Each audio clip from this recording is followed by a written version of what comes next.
Hello YouTube, this is Pink Asuna coming to you today with, like what I said, Yu-Gi-Oh, some Yu-Gi-Oh.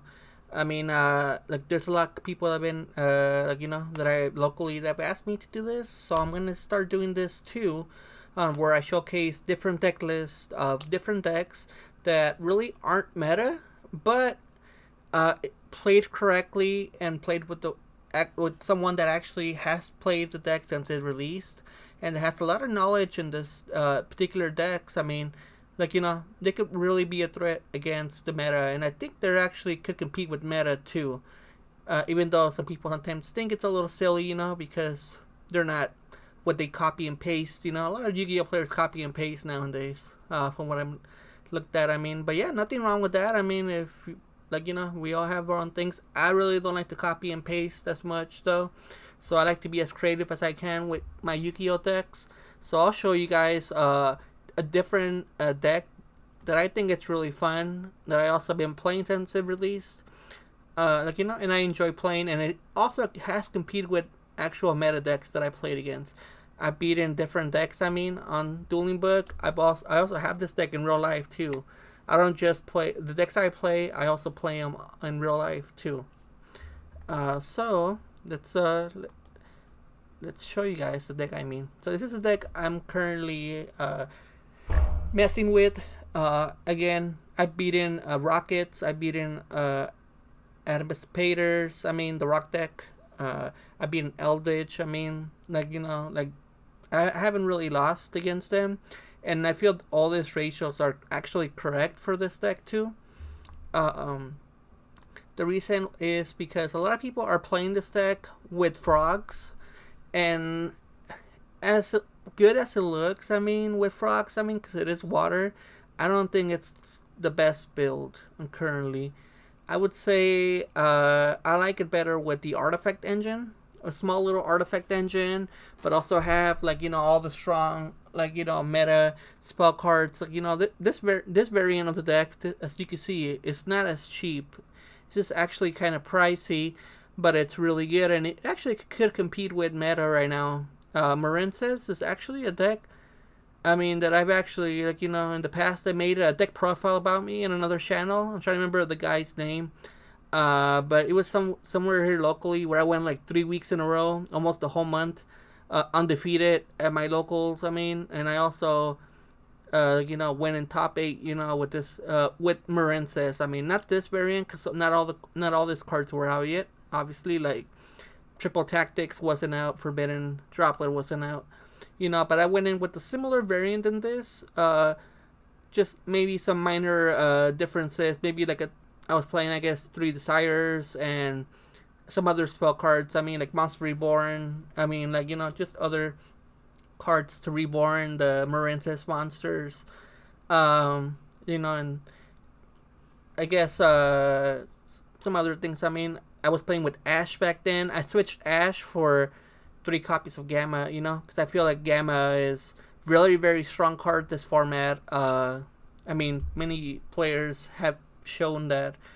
I would probably say the 2 strongest hand traps right now currently is probably Gamma, Ash, and I would probably say the third one. Even though people don't really mention it that much anymore, I would probably say Phantasme is pretty strong too. Especially since a lot of decks still leak summon. Except unless you're playing dinosaurs or you're playing some other decks.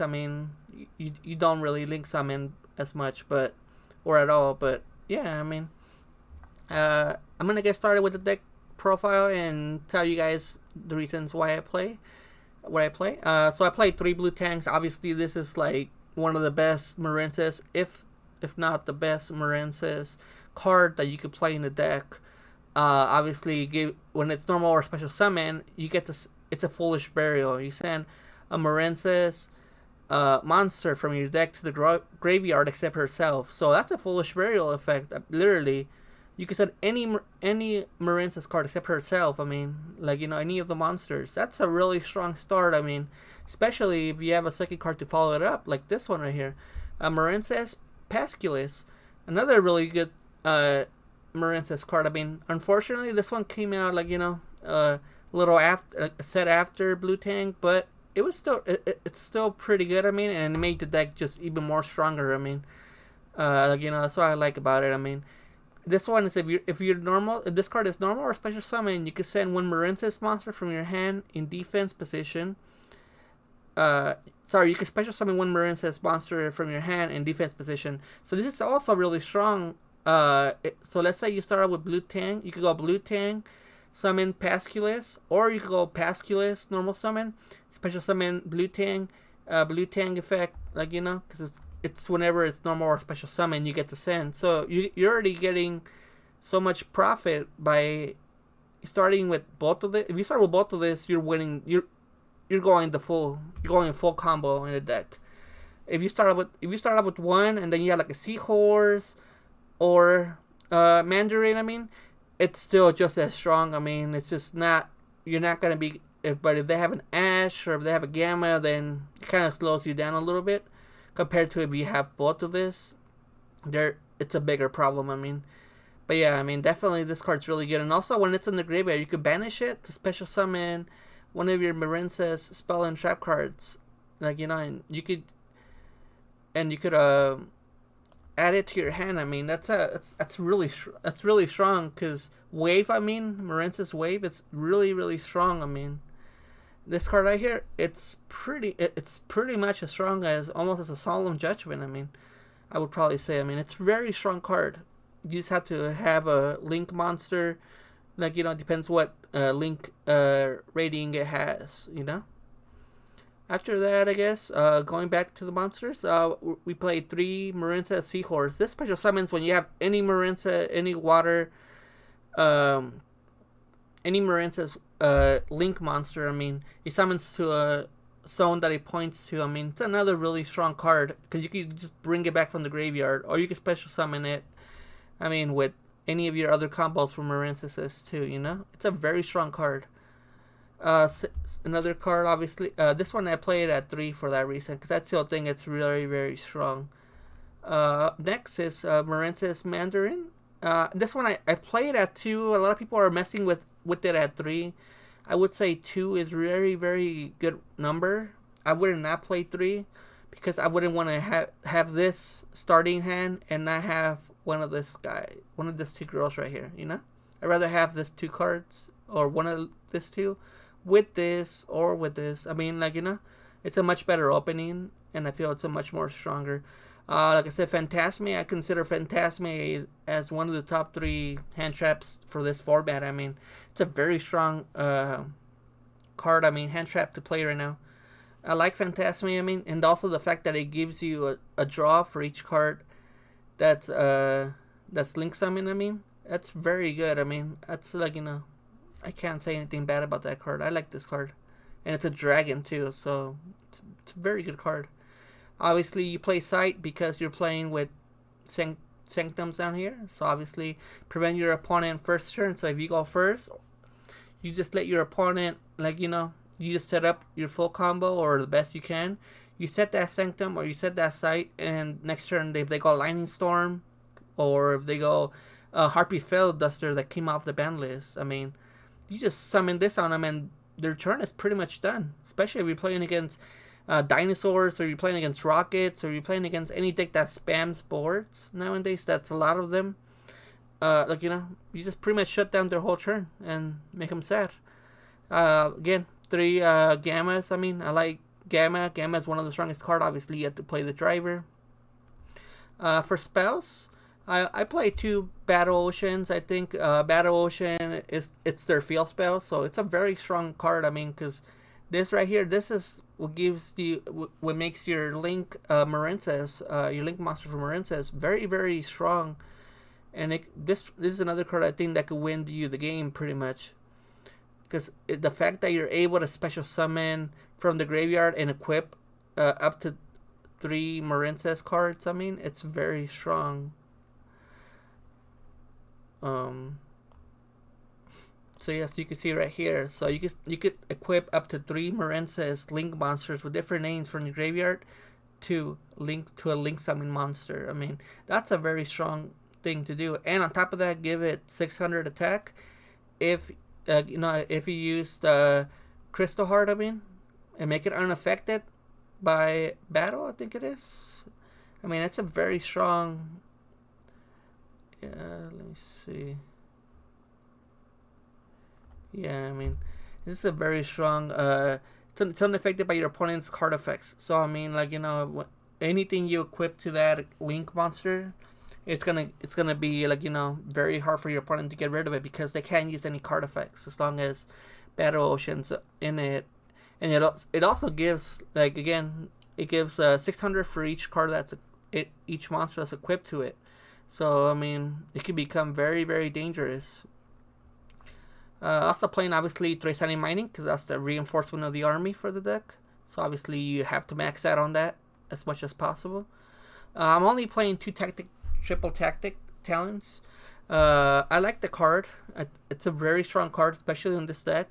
The fact that you have the option to take control of one of your opponent's monsters or take a look at your opponent's hand. So if you get this first turn and you start off with a Marincess card or you play anything and your opponent stops it, you just drop a triple tactical talents on them and you're able just to get rid of a random card. Choose one card from their hand and shuffle it into the deck. That's very strong actually, because a lot of people sometimes only start with that one piece, and it's very critical for them to when they start. I mean, so that one piece could pretty much win you the whole game, especially on a deck that likes to combo a lot like this one. This deck's very combo based. And then also, if you don't want to do either one of those other two effects, you get to draw 2 cards. So I mean, that's why Pot of Greed's banned, right? Pot of Greed, I mean, yeah, a very good card.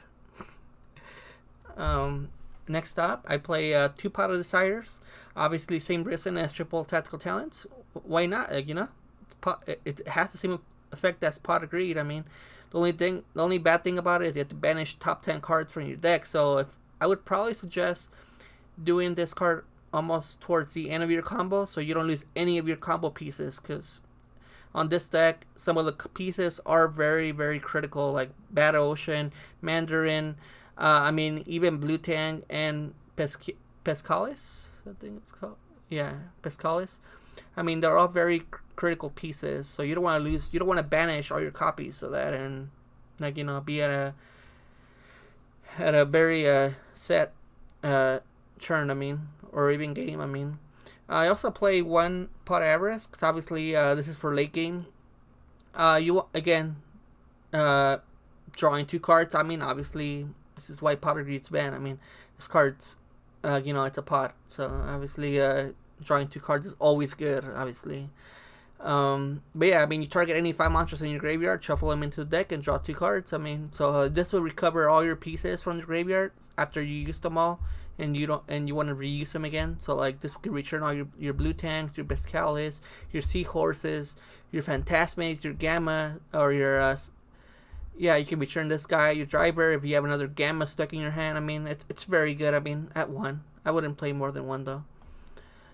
Forbidden Droplet, obviously. I mean, it's another very, very strong card this format. I mean, it stops your opponent from activating any effects. So if you go second and your opponent sets up first turn a very strong board with a whole bunch of effect negations, you Forbidden Droplet them, bait them out. I mean, it pretty much shuts their effects down, and you're able to go off with your turn. I mean, and do your combo. I mean. That's all for spells. For traps, obviously 3 waves. Obviously, why not? This card is very, very strong. I mean, and obviously you want to play 3. Also triple infinite impermanence. Another very, very good.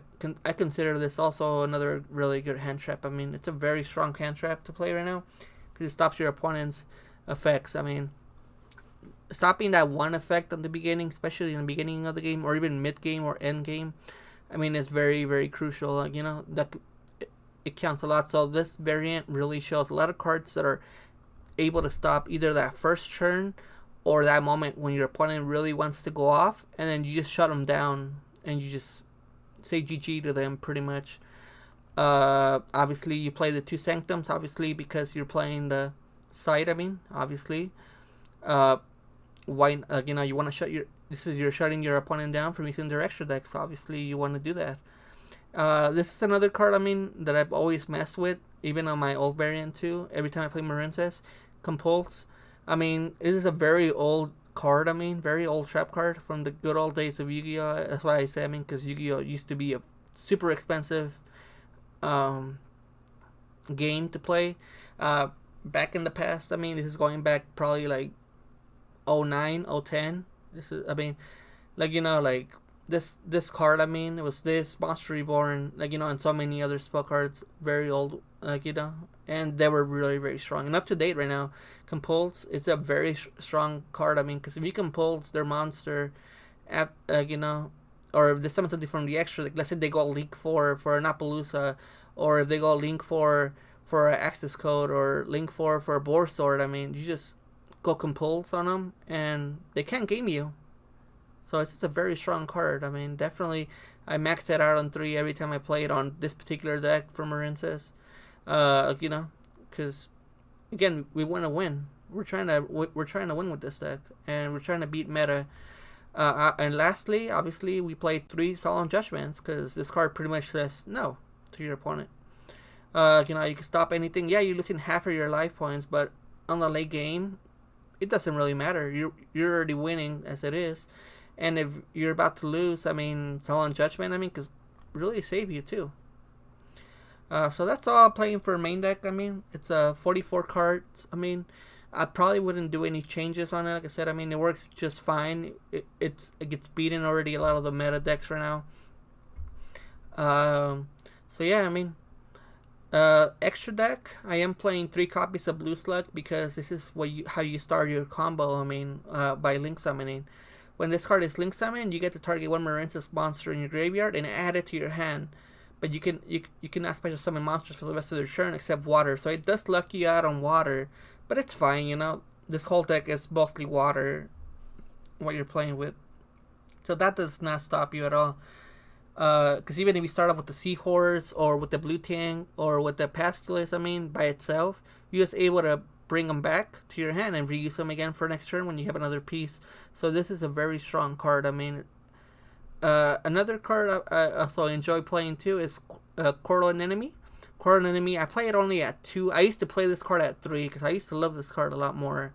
But the fact that there's a new Marincess card that came out, I mean, I'm kind of leaning away from this one at 3. So I went down to 2 and it's working out just fine. Again, this is a Monster Reborn or a Call the Haunted. I mean, special summons any Marincess monster or any water monster that's 1500 or less attack from the graveyard. It summons to a zone this card points to. So it's a very strong card. I mean, to continue your extending, your board into a stronger link. So definitely, I mean, I only play 1 Marble Rock. I used to play 2, but again, there's a new. There's more options now for Marincess, and more options also as Link 4s have came out, I mean, that are stronger than playing double or triple copies of this card.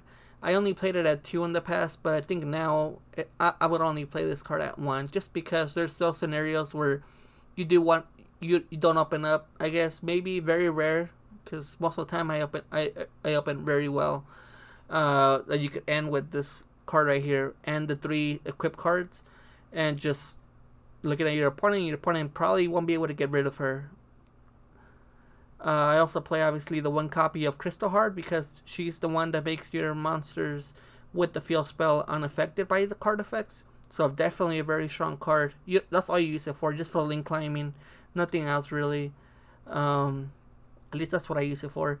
I play 1 copy of Marincess Sea Angel. I only mostly play this because it's a link 1, so you can use it you can bring it out with any of your any 1 level 4 or lower Marincess monster to get the equip spell to your hand. It's very handy. Again, reinforcement of the army.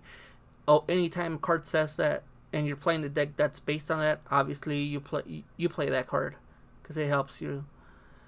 This is the newest addition to the deck, Marincess Grey Bubble Reef. This is the newest link 4 for them. This card's really, very strong. It's even stronger than any of the other Marincess cards that I've showcased, I mean, before this.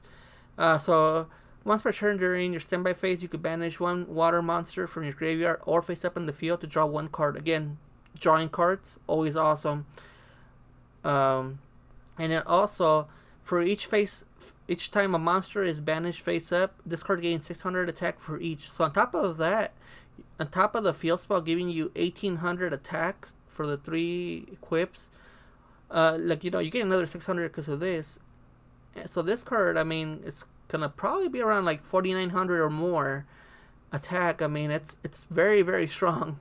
It's something very dangerous, and your opponent definitely won't be able to get rid of this one. So yeah, I mean, this is a very strong card. I mean, and it is once per turn though, unfortunately, but it's fine. I also play one IP Masquerena. I also have, I like to play the package with Unicorn that I feel for in case you want to return something to the deck. I mean, you can if there's a monster that's giving you a problem. I mean, and you feel that's going the safe route. I mean, So yeah, you just go IP Masquerena and pass. Your opponent goes. You have another monster in the field waiting for your opponent's turn. They play something. You go IP effect on main phase 1. You summon Unicorn. You get rid of that problem. You turn it back to the deck. So yeah, I mean, again, this deck is based and it's trying to win pretty much every single game. I also play one copy of Wonderheart. Again, this is a card I also enjoy playing too. This used to be the Link 4 I used to go to a lot because it couldn't be destroyed by battle and I take no damage from it. But since it has a quick effect, the special summon one Marincess card that it's equipped to, and it pretty much becomes unaffected. Pretty much it cannot be destroyed by battle, and I take no damage. That's very, very strong. Obviously, I play a one Appaloosa because there's those times where you just want to go to Appaloosa and you just want to stop your opponent from playing again. There's a lot of cards in the deck that are just don't want to let your opponent play. One Access Code Talker, obviously, if you're trying to push for game quick and easy, you go for Access Code Talker, and yeah, I mean, just push for game and you win. This one is a little tech that I put in, Relinquish Anima. I mean, this is also another card, I mean, that's very annoying for your opponent to face. This, you only really need someone like Mandarin to bring out. That's the only really target that I have. And you just bring it out and you take control of your opponent's monster, I mean, and it gets attacked to it. So it's very, very strong, and you can take more than one from what it looks like. It says, once per turn, this card gains attack equal to the equipped monsters. So it gives, it could be anything. I mean, if you just take control of, let's say you take control of a Grimaju, you just gain all that attack from that Grimaju. That's disgusting, Or actually, do you? Actually, no, never mind. It's only your opponent's cards, or unless I'm reading Grimaju wrong. But yeah, you guys know what I mean, though. It's a very strong card. But yeah, I mean, this is pretty much the deck profile that I wanted to showcase. I might do some videos of me playing it next time if anybody wants to see the deck in action. I mean, but you guys could already just tell by just looking at the deck that this deck is not a pushover deck, and I think this is actually the most accurate list to play on Marincess. Again, I've been playing Marincess. I also play a lot of Dragon Mates. I mean, I could bring more deck profiles. I did one, but it wasn't too great of a deck as far as quality of the video. That's what I was told. So I might have to redo that deck again, but I might just update it too while I'm at it. That way I give you guys the most accurate deck list for Dragon Mates too. Because I am messing... Dragon Mates, to me, it's an engine too. Besides Pure. I mean, I like Pure, but if you just mix it with other stuff too, it just makes it much more of a problem. Another deck, I mean, that I also enjoy playing is Sky Strikers too. Sky Strikers obviously used to be the deck to play. I mean, what was that, like a year or two ago? And I mean, it's still liable right now. I mean, there's a lot of people that are messing different things with it too nowadays. There's people that have even messed with it with Dragma. There's people who have messed with it with tunes. There's different things out there. I mean, but yeah, I mean, anyways, I'll stop the video right here. Like I said, I mean, If you like my videos and you want to see more of Yu-Gi-Oh, or even any of my mobile games that I play, like I play Sinnoh Alice as well too. So make sure to follow me on Instagram. Subscribe here on YouTube. Also go to Twitch. I also play on Twitch too. Sometimes I'll be doing Yu-Gi-Oh. Sometimes I'll be doing Sinnoh Alice, or I might be doing other mobile games. I'm just trying to see what people like. I mean, I'm trying to, like, I'm a new streamer, so you guys, like, just be a little patient with me. But I do tend to bring you guys the best I can on quality for Yu-Gi-Oh decks that I enjoy playing and that I feel that aren't meta, but also could be could compete with meta, and are just as strong as meta decks could be. Again, so yeah, I mean, have a good day, guys.